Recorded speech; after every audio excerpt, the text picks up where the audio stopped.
kesempatannya. Nama saya Afrizal dengan NIM 2017-210230. Di sini saya akan membahas tentang profesional.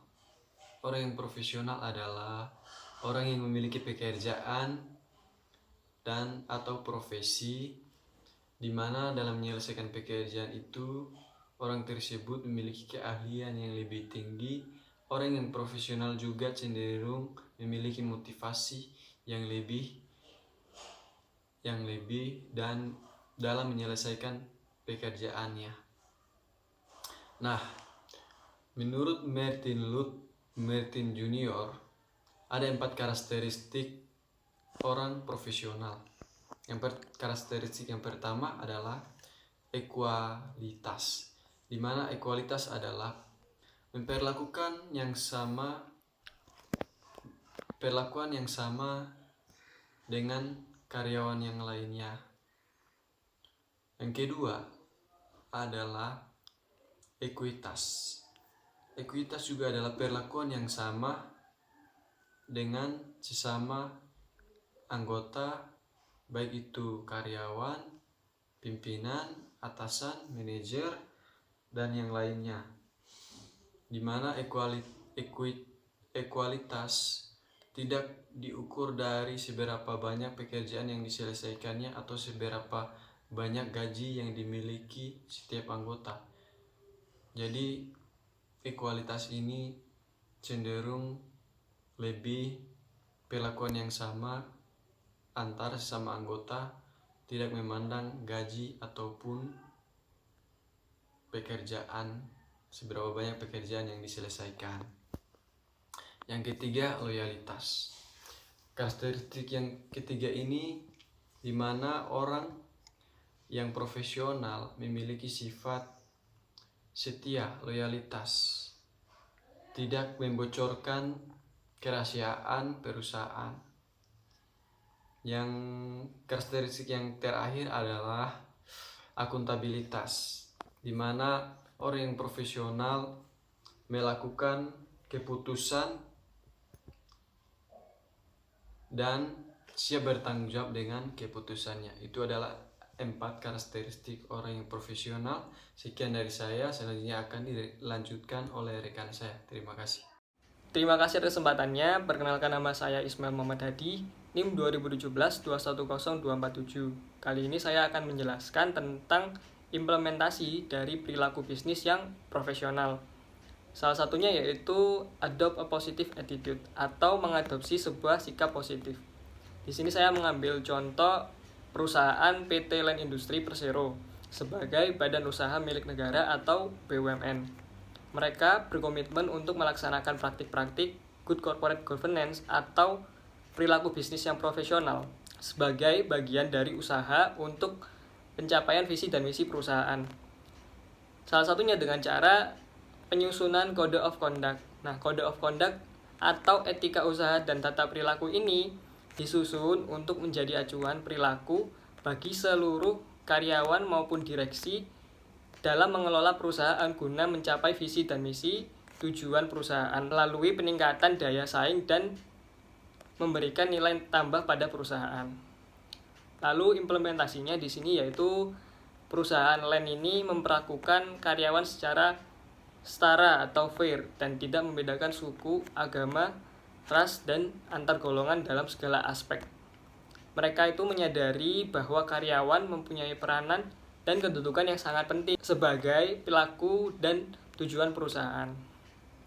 Oleh karena itu, setiap karyawan dituntut dapat berpartisipasi dan berperan aktif dengan jalan meningkatkan produksi dan produktivitas kerja melalui hubungan yang dinamis, harmonis, selaras, serasi, dan seimbang antara perusahaan dan karyawan. Sekian, terima kasih. Selanjutnya akan dilanjutkan oleh rekan saya. Terima kasih atas kesempatannya. Nama saya Wivi Fariska dengan NIM 2017-210271. Di sini saya akan melanjutkan presentasi dari rekan saya. Yang selanjutnya adalah be profesional kompeten atau kompeten secara profesional. Implementasinya contohnya pada PT PJB Service. Nah, PT PJB Service adalah anak perusahaan dari PT PJB yang bergerak di bidang pemeliharaan dan pembangkitan listrik.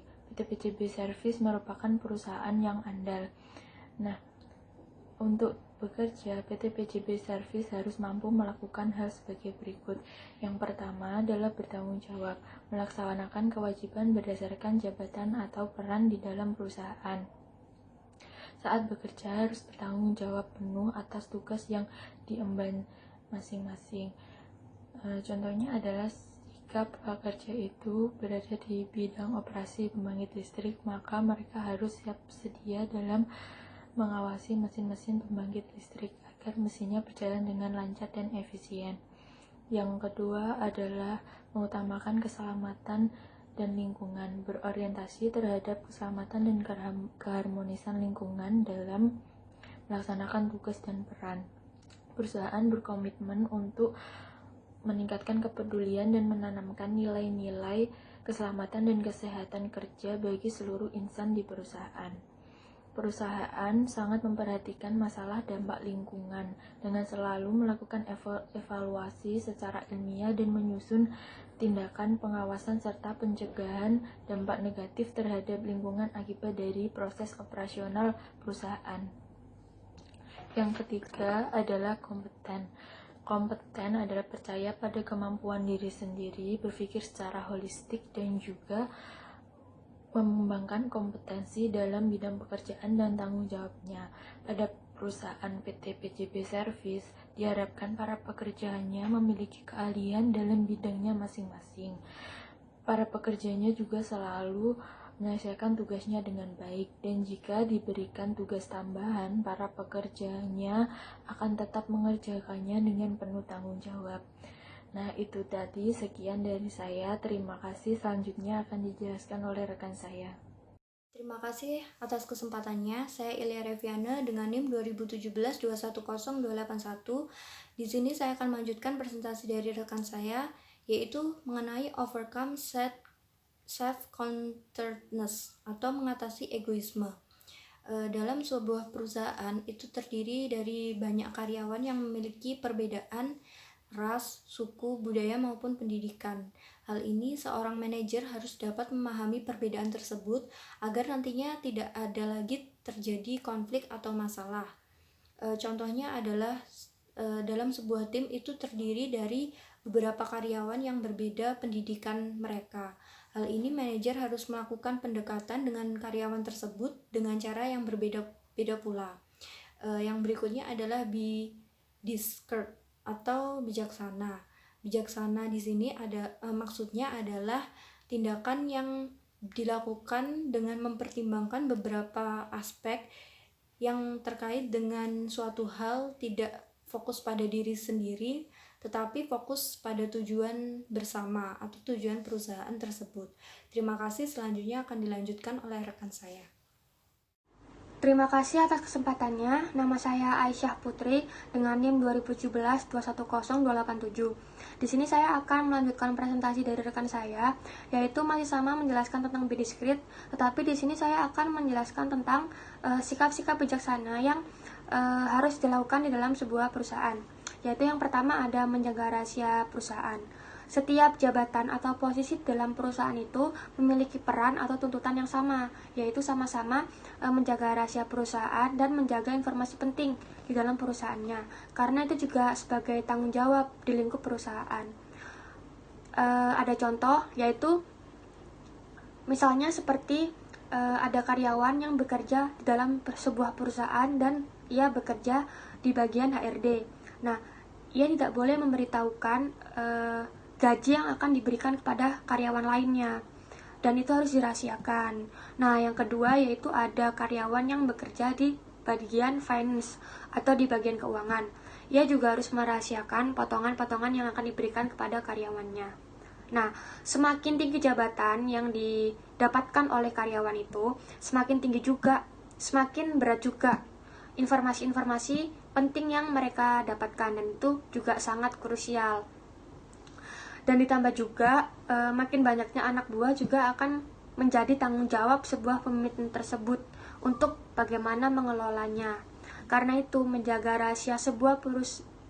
rahasia di dalam sebuah perusahaan itu juga menjadi tantangan yang sangat besar bagi seorang pemimpin. Lalu yang kedua ada menjaga rahasia yang penting atau pribadi yang telah dipercayakan kepada kita. Nah, di sini sebuah kepercayaan itu jika sudah diberikan kepada seseorang, berarti orang itu juga sudah percaya. Jika orang itu pandai atau pintar menyimpan sebuah rahasia. Nah, contohnya seperti di dalam sebuah perusahaan akan meluncurkan sebuah produk baru. Nah, kita sebagai karyawan itu diberikan amanah untuk menjaga agar tidak menyebarkan produk tersebut. Nah, maka dari itu, jika sudah diberikan sebuah amanah, harus dijaganya secara hati-hati, karena tidak semua informasi itu bisa dibocorkan kepada pihak luar. Yang ketiga ada berhati-hati membicarakan pemikiran-pemikiran negatif tentang kolega, atasan, dan kebijakan perusahaan. Nah, sebelum kita bertindak untuk mengingatkan kepada pemimpin atau kolega kita yang berperilaku negatif, kita harus mengidentifikasi dulu sampai mana sih perilaku negatif yang ia lakukan. Nah, perilaku negatif yang biasa dilakukan contohnya seperti membicarakan keburukan orang lain di perusahaan tersebut, lalu terus-terusan mengeluh dan ingin diakui atau ingin dihargai. Jika pemimpin tersebut memiliki pengaruh yang negatif di suatu perusahaan itu, jangan segan-segan untuk memberitahu kepada pemimpin tersebut yang memiliki perilaku negatif. Dengan cara apa? Dengan cara kita bisa memberitahukannya secara pendekatan, secara menegurnya secara pendekatan, secara face to face. Kita beritahu secara tegas, tapi juga tidak menyakiti hatinya, tapi kita masih menghargai. Ya, nah, ketika perilaku negatif yang kolega kita atau pemimpin kita lakukan, kita sebaiknya jangan membalasnya dengan perilaku negatif juga. Kita balas atau kita sebaiknya menebarkan positive vibes di lingkungan perusahaan tersebut agar hal-hal negatif yang ada juga bisa pudar dan lingkungan perusahaan tersebut atau lingkungan kerja tersebut bisa kembali seperti semula. Selanjutnya akan dilanjutkan oleh rekan saya. Terima kasih atas kesempatannya. Nama saya Wakilatul Mega, NIM 2017-10298.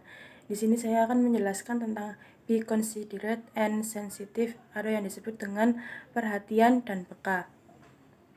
Perhatian adalah pemrosesan secara sadar sejumlah kecil informasi dan sejumlah besar informasi yang tersedia informasi didapatkan dari penginderaan ingatan maupun proses kognitif lainnya. Peka adalah berarti sensitif dan mudah merasakan sesuatu berhubungan dengan kondisi emosi. Sekarang dapat berarti mudahnya seseorang untuk menjadi marah atau menjadi malu atau yang disebut dengan gembira.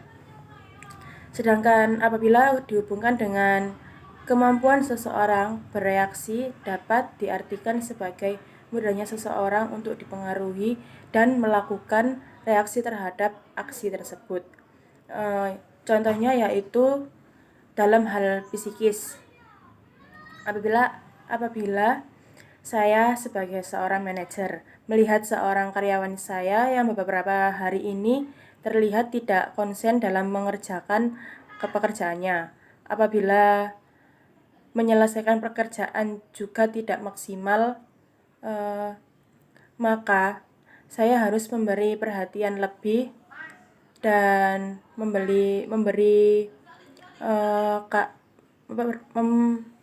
perhatian lebih terhadap karyawan tersebut dengan cara mengajaknya untuk sharing, mengenal apa yang terjadi pada karyawan tersebut dan memberinya solusi atau nasihat.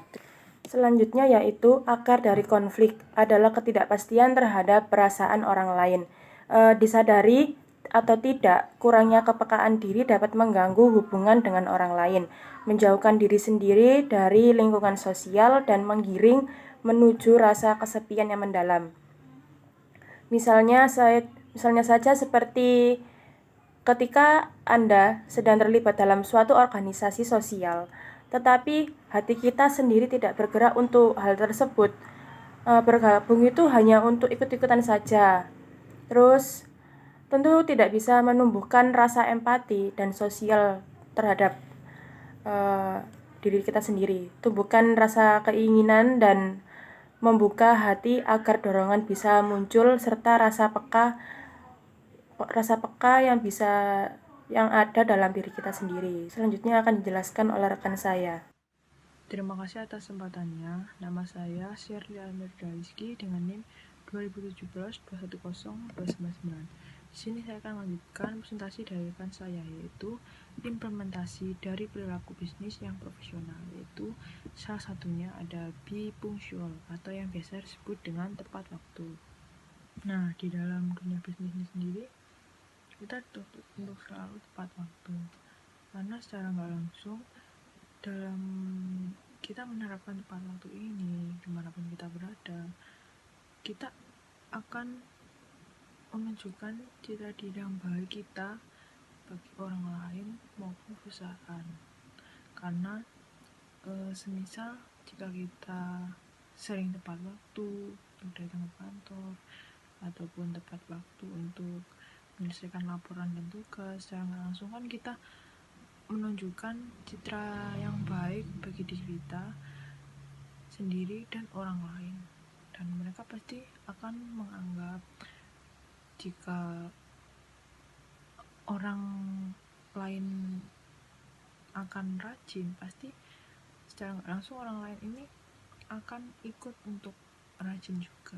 Nah, begitupun dengan tepat waktu juga. Jika kita tepat waktu, pasti orang-orang lain akan mencontoh tindakan tepat waktu kita yang secara langsung menebarkan citra positif bagi diri kita dan orang lain. Ada beberapa contoh dari tepat waktu, yaitu yang pertama ada memulai kerja, lalu yang kedua ada menyelesaikan laporan dan tugas, lalu yang ketiga ada saat memenuhi janji, lalu keempat ada saat membalas telepon, yang kelima saat membalas surat bisnis, yang keenam mengembalikan alat-alat tulis, dan yang ketujuh menjawab undangan. Nah, pada poin memulai bekerja, secara nggak langsung kan, misal ada seorang manajer dalam suatu perusahaan ini, untuk memulai pekerjaannya diharapkan kan akan datang tepat waktu dan tidak terlambat. Nah, karena jika seorang manajer tersebut datang terlambat, secara nggak langsung ia mencontohkan hal yang tidak baik kepada para bawahannya. Jadi sebisa mungkin para manajer atasan ini harus bersikap baik dan memberi contoh yang baik kepada para bawahannya agar menimbulkan hal yang positif juga dan dijadikan motivasi para bawahannya untuk memulai pekerjaan tepat waktu atau hal apapun itu. Lalu yang kedua ada penyelesaian laporan dan tugas. Nah, tugas dan laporan yang diberikan manajer kepada karyawan juga harus dikerjakan sebaik mungkin dengan tepat waktu. Jadi semisal ketika manajer sudah memberikan tugas dan sudah dikasih tahu kapan deadline waktu untuk dikumpulkan, mau nggak mau kita kan harus sesuai dengan deadline yang sudah ditentukan oleh manajer kita agar kita dapat menyelesaikan tugas tersebut secara tepat waktu. Lalu yang ketiga ada memenuhi janji. Nah, contohnya ketika kita ada meeting atau pertemuan penting, misal kita sebagai manajer ini atau karyawan harus bisa menepati janji dengan para klien atau tamu penting lainnya, agar para klien yang lain harus bisa menerima kita dan tidak menunggu terlalu lama. Karena sebisa mungkin jika mempunyai janji sebaiknya ditepati secara tepat waktu, apalagi menyangkut perusahaan. Lalu yang keempat ada membalas telepon. Nah, untuk membalas telepon ini sendiri sebaiknya ini dilakukan pada waktu yang tepat ya, semisal pada jam istirahat atau jam setelah pulang kerja. Nah, tapi kalau ada telepon yang mungkin mendesak, sebaiknya kita membalasnya pada waktu itu juga, karena mungkin telepon tersebut penting, bisa dari perusahaan ataupun dari manajer. Lalu yang kelima ada membalas surat-surat bisnis. Nah, saat kita bekerja di suatu perusahaan, pasti banyak kan surat-surat bisnis yang dikirimkan melalui email maupun mengirim surat secara langsung. Nah, untuk membalas surat-surat bisnis ini, hal yang harus dilakukan yaitu mencantumkan subjek email secara jelas dan spesifik. Nah, pada menuliskan email ini, jangan pernah lupa untuk mencantumkan subjek, karena penerima email bisa saja mendapatkan puluhan email di kontaknya. Nah, selain itu juga berguna agar penerima suratnya dapat merespon dengan cepat. Selanjutnya seperti menggunakan salam yang profesional, seperti yang terhormat, kepada bapak dan ibu yang terhormat. Nah, memberikan identitas diri seperti nama dan asal perusahaan, menyampaikan hal-hal yang penting yang akan sampaikan ke pengirim pesan terakhir. Berikan penutup seperti jika Anda perlu mendiskusikan apapun dengan saya, jangan ragu untuk menghubungi saya atau email saya. Nah, untuk membalas surat-surat bisnis ini juga harus menggunakan bahasa yang formal, jangan memberikan tanda seru terlalu banyak, dan jangan menggunakan humor dalam membalas surat-surat bisnis ini. Lalu selanjutnya ada mengembalikan alat-alat tulis. Nah, misal ya, saat kita ini sedang bekerja di suatu perusahaan, jika kita ingin meminjam alat tulis rekan kerja kita ini, sebaiknya kita pastikan dulu jika barang yang ingin kita pinjam ini tidak sedang digunakan oleh pemiliknya. Nah, dan jika ingin meminjam, kita harus meminta izinnya dengan sopan juga, dan menjaga barang yang akan dipinjam agar tidak rusak. Nah, selain itu kita harus mengembalikan barang tersebut tepat waktu dan mengembalikan barang tersebut ke tempat semula, dan jangan lupa untuk mengucapkan terima kasih karena sudah meminjamkan barangnya. Lalu yang terakhir ada menjawab undangan. Nah, saat kita bekerja di perusahaan, misalnya ada undangan rapat dengan rekan kerja dari perusahaan lain. Nah, hal yang harus dilakukan adalah pasti mengkonfirmasi kehadiran, karena hal ini sangat penting untuk memberitahu orang yang mengundang kita jika kita ini bisa datang atau tidak pada undangan tersebut. Dan yang pasti, jika kita mendatangi undangan tersebut, kita harus datang tepat waktu juga. Jangan sampai kita datang terlambat, karena itu menunjukkan hal yang tidak sopan secara langsung kepada rekan bisnis kita. Terima kasih.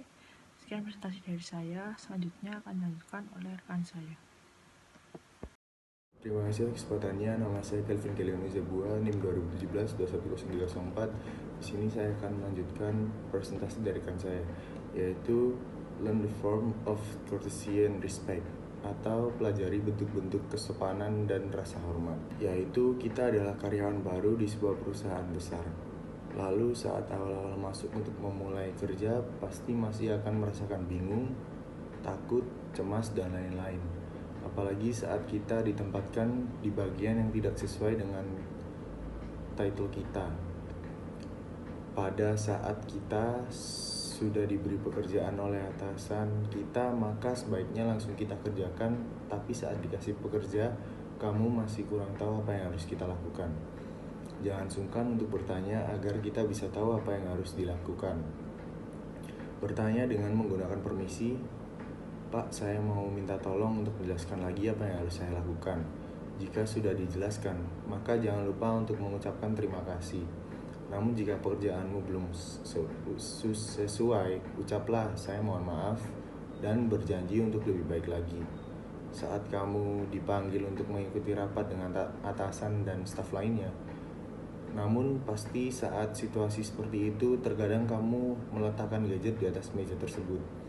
Alangkah baiknya di saat sedang rapat pertemuan yang dihadiri atasan, gadget disimpan di laci meja atau di saku agar kita bisa dinilai mempunyai sikap sopan santun walau hal sepele dilakukan namun sudah ternilai bagus oleh atasan. Sekian dari saya, terima kasih.